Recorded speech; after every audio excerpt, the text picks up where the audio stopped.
Hello, my friends, and welcome to FISHTORY. I'm Alexander Williamson, the creator, the host, and today I don't have any really pretty graphics of fish to start off the episode to grab your attention with.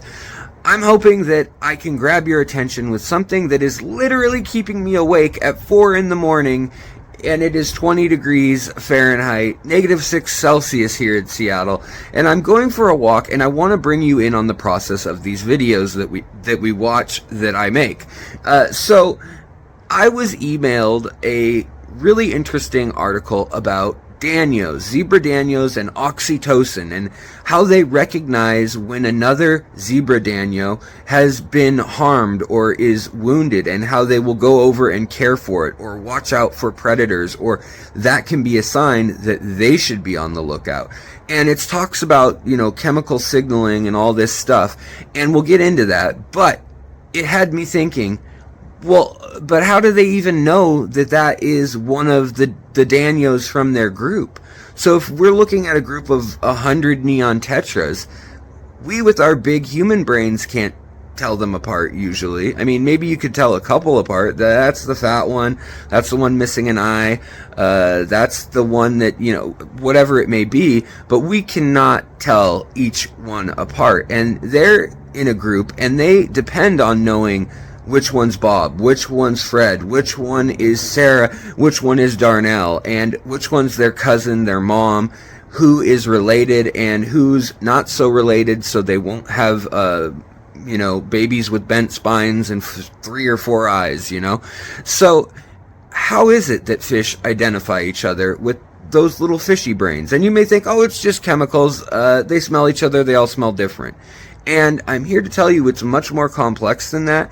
And this is the start of an episode, yes, but it's also the start of how I put all these pieces together over, 5, 10, 20, 30, however many hours of research. And we're at the beginning of that phase, and I'm seeing the puzzle pieces put together, but I am going to join you in just a moment, and we're going to look at these puzzle pieces and assemble them together. So let's talk about how fish can tell one another apart, and the incredible chemistry and research that's going on, as well as how these same systems, chemicals, and interactions are actually shared in humans and are almost like a sixth sense. So let's talk about it now. Let's jump in. Alright, you guys, I figure you've seen enough of my face, so it's time to see some of the fishes in this little hill stream tank we've set up. We've got panda loaches, and we've got little danios, and x-ray catfish, and a betta even, some little pencil fish, and some little blonde guppies. So the new thing that sparked all of today's episode is my friend Anthony, a viewer. He sent me a very interesting article in the Journal of Science, also in the Journal of Medicine, talking about how it is that oxytocin, which a lot of folks may recognize as the love drug or love chemical in humans, because it has to do with reproductive function, pair bonding, and basically how we bond with other humans and what feels good to us. People understand it in that context. Well, it appears as though fish had a common ancestor that also must have had oxytocin, or they evolved it on their own. Well, we've figured out by looking at how many fish have this and how many other creatures have this, that it means that this trait goes back over 450 million years, this use of oxytocin. So oxytocin as a chemical, in humans it's produced in the hypothalamus in our brain, and then it goes to the pituitary gland, which then distributes it to the rest of the body. Now in humans, let's do a little quick refresher. In humans, it's specifically in its largest concentrations generally when women are giving birth, or when they are nursing their children, Or when two humans, when a mommy and a daddy love each other, well, I guess they might not be mommy and daddies yet, but when two humans love each other or have had a long night and run into each other at a bar, whatever you want to say, when humans are intimate in that sort of way, and it releases and then basically triggers us to remember that that is an important moment. It is something close to what that gut feeling of love is, and it basically causes us to decrease our heart rate and reduce anxiety, increase euphoria. In fact, it's kind of at the heart of what euphoria is. Now, we also have serotonin and dopamine and adrenaline and testosterone and estrogen and all these other, dozens and dozens of different chemicals coursing through our body. But back to the Danios. What did this new study show other than the fact that they have oxytocin? It shows that Danios, particularly zebra Danios, and later they did this study involving tilapia and guppies and a number of other fish as well. But it shows that it influences their social dynamics, and that basically when they are in pain or stressed, they produce oxytocin, and it goes to certain parts of their body. So women are known to produce higher amounts of oxytocin in humans, and that will go to, for instance, very sensitive parts of the body. So lips, fingertips, any area that you'd think of as the parts that the bathing suit covers. And also it's similar in men. And the concentration goes up when there is arousal or activity in that area. Well, in fish, there's also concentrations that they found build up in only certain areas. Now, it's always in a low presence throughout the blood, but they're seeing that fish with oxytocin are able to then recognize that if an individual fish has a high level of oxytocin, they can pull that individual aside from the group, and essentially the group will get closer. So rather than staying far apart from it, they'll get closer to that fish. And over time, as they're exposed to oxytocin, which happens to lead me to the second study, which is that zebrafish were studied at the day they hatched, the day or 4 weeks after they hatched, and 8 weeks after they hatched, and then when they're adults, like a year out. And it turns out that oxytocin plays a very, very different role at different ages in fish. And while it might not be something as complex as a love chemical that has things like memories and reasoning and, the parts of love that humans equate with romantic love, it does actually build connections. And so they now are fairly sure that it is there to build connections and to positively reinforce, like kind of a reward system built into the biology of creatures to reward, when they're staying close together, they get a good, calm feeling. So schooling fish, they found, are much happier and produce much more oxytocin all over the body when they are close together and in a school. And also when they're approached by a new group of fish that they've never met before, it turns out that the oxytocin is lower and they start to feel more nervous. So why is it that they feel nervous? This goes to the next piece of research and studying, and it also ties back into the first study. So another study was done, and it found that different fish, from salmon and trout was what they were looking at, that when they are approached by a fish they don't know, and by the way, they also did this with angelfish and tilapia, which are cichlids and known to be social, but when they're approached by a fish they don't know, their body doesn't produce as much oxytocin, so they don't feel as calm.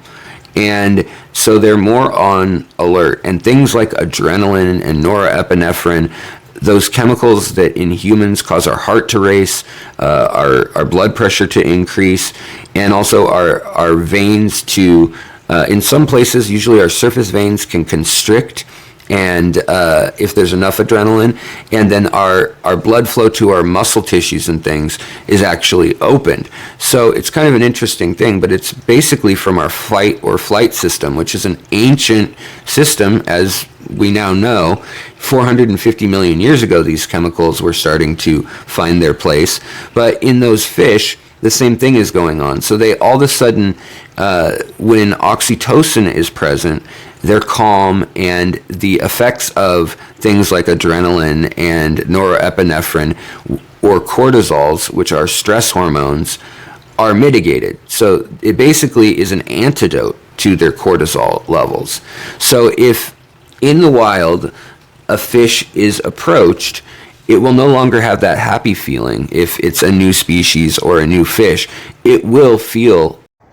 Hey everybody, talking about connections and communication and community has me thinking that I wanted to give you guys a reminder and a heads up of what's been going on with YouTube. So a lot of you who are subscribed and who had notifications selected so that you'd be informed, you know, the little bell icon down on the screen, selected to all or partial or whatever you want it selected to. But a lot of people have been getting kicked off and telling me they're not subscribed at all when they check.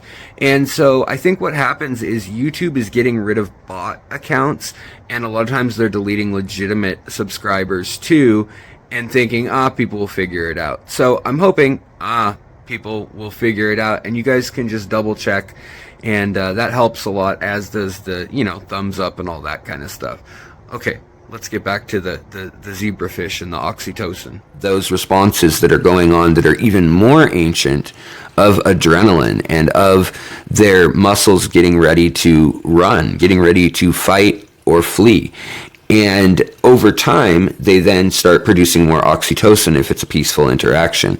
So I find that really interesting. But going back to hanging out in a group, so what's going on? How are fish using this oxytocin?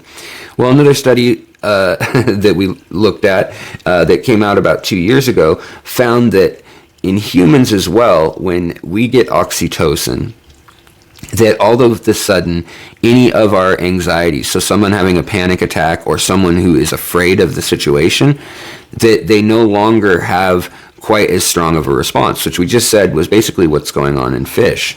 And so we still have that functionality of oxytocin in our body. But it turns out that as a wild creature, a lot of your life is stressful. So over time, while they evolved the system of being able to sense what is dangerous, and then all of a sudden their system gears up and they start producing adrenaline and their heart starts racing and oxygen's flowing to all the parts of their body so that their muscles can work well, and get lactic acid out of the way and all these things. Well, that goes on, but so often fish are startled or frightened or whatever in the wild that it was too much for them. So it turns out that oxytocin is probably the way that it said, hey, ignore those signals, don't produce all that other stuff. And then when the oxytocin is cut off, okay, then you can worry about that. And they found that fish like salmon and things that lived in big groups seemed to mirror the guppies and the danios and things. But when they looked at gobies and individual fish that go out on their own a lot more, they actually didn't get oxytocin buildup and release from being with their own species nearly as much.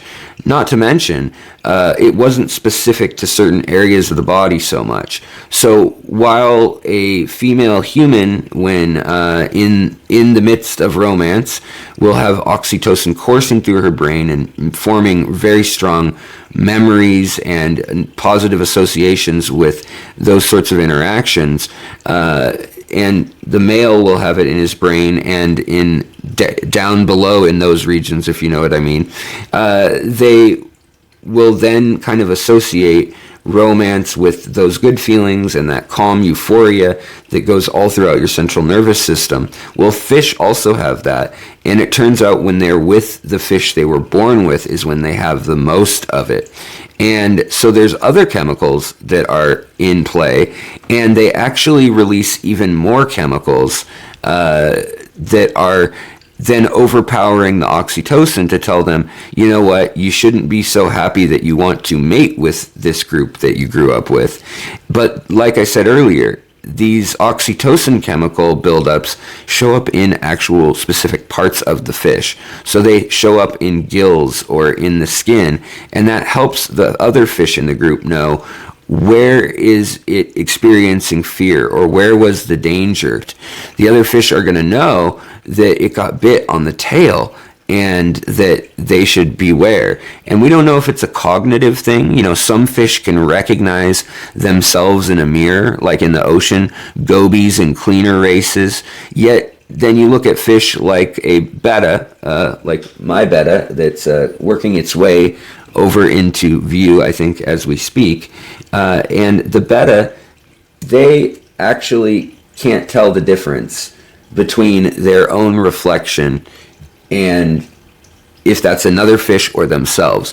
Whereas the gobies and the cleaner races and a number of other fish, including most likely some of the cichlids, they can put a dot on their face, and when they put them in front of a mirror, they'll try to wipe it off on plants and other debris in the aquarium. So it shows that they're aware that there is a cause and effect. Now, we've covered that in other episodes, so we won't go over all of that today. Tie it all together is talking about the other senses that allow fish to recognize one another. So we just talked about how when they grow up together at 4 weeks and at 8 weeks, they found at 4 weeks they had just a huge amount of oxytocin in the brain and in the nervous system, but not out in the rest of the body. So they're essentially forming good, feel good overall, don't know why, but just feeling chill. The fish just felt good at the oxytocin, and it mitigated all the stress. Now, they also then at 8 weeks measured them, and they found that it was all over their skin and in their eyes and in their gills. And so this allowed them, when they're interacting with the other fish, when they're rubbing in other fish's gills, or when they're going up and touching the other fish, they actually are interacting with that. And the oxytocin is then going back to the brain and giving them a reward, a sense of reward. So they do have it in a way similar to humans, in that it forms these kind of good memories of sorts. We just don't know how cognizant fish are of a memory, but it's definitely as good as something like giving a dog a treat for going and fetching something. So they can associate danger with a bad chemical reward or a chemical pathway signal, and being safe with a calming and good chemical signal. And it kind of blurs the lines for us. Well, where does it even start? I mean, is that how we determine what's safe or not? Is that what instinct is, or is this a learned experience? And so what another study did, the last study we're going to talk about, is they took some of these fish and they raised these zebra danios alone. So they put them in petri dishes apart from all the other zebra danios.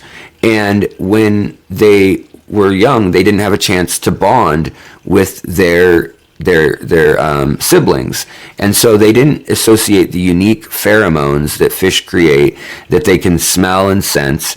And some fish use their eyesight and they use their lateral line. Catfish have taste buds all over their body, and their barbels or their whiskers can sense things. So depending on the species, they may have a lot of inputs that allow them to associate which fish is which. They may all look the same to us, but many fish can see ultraviolet light. So what the colors we see in a fish have a completely different pattern in ultraviolet light. They may be seeing where their most reflective scales are, and it may look like, a checkerboard or a mosaic that's completely different than the visual color mosaic of visible light that we're used to seeing. So just like insects, they find flowers oftentimes with ultraviolet light. Well, those flowers, when you look at them with an ultraviolet filter, they'll have bright colors in ultraviolet, or strong contrasting colors right around where the pollination areas are, and then around the edges less so. But yet when you look at it without a filter that shows that on, the colors may have completely unique patterns that evolved for other creatures, like mammal that is supposed to eat the fruit of the tree, and it's a visual light spectrum thing. So different organisms have evolved, different sensory inputs and outputs for whatever's around them. Whereas the fish, literally from that first study, were swimming closer to any fish that they had an oxytocin memory or release bond with. And scientists are trying to figure out if that's the same in the wild as it is in captivity. But there's basically different degrees of that, and it's probably overlapping with things like sight. So we know guppies, for instance, the female guppies are most attracted to generally orange spots in wild guppy species because it means they had access to beta carotene and carotenoids and different things that cause that pigment in their body to be the brightest are also good signs of having all the different essential vitamins and nutrients. So in different species, there's different cues. And of course, if you see a colorful fish, it's likely that that is a visual thing and that they can recognize each other partially due to visual cues. And then if it's a fish that, you know, they all look almost identical to us, you have to remember they may have ultraviolet differences. And then lastly, there's all the chemical signals. So there's hormones, there's males making more testosterone, females making more estrogen, and then, you know, everything in between and all of the other different pheromones that may be unique to fish, and all the different things like, for instance, getting used to how they swim and the vibrations they make in the water, how they sense that on their lateral line. And all of this is being imaged right now, and they're trying to map in a fish's brain with MRIs, and also using the same technology that we made glowfish danios with.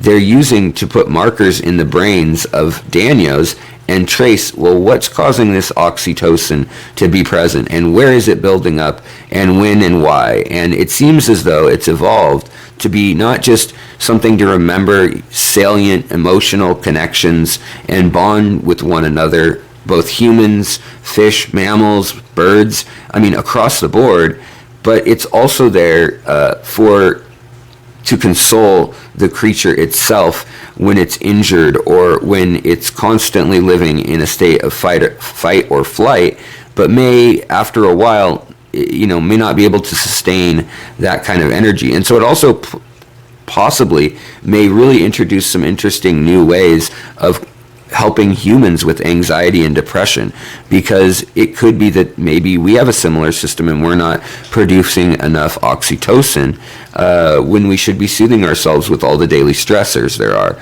Or maybe there's just too many daily stressors. You never know.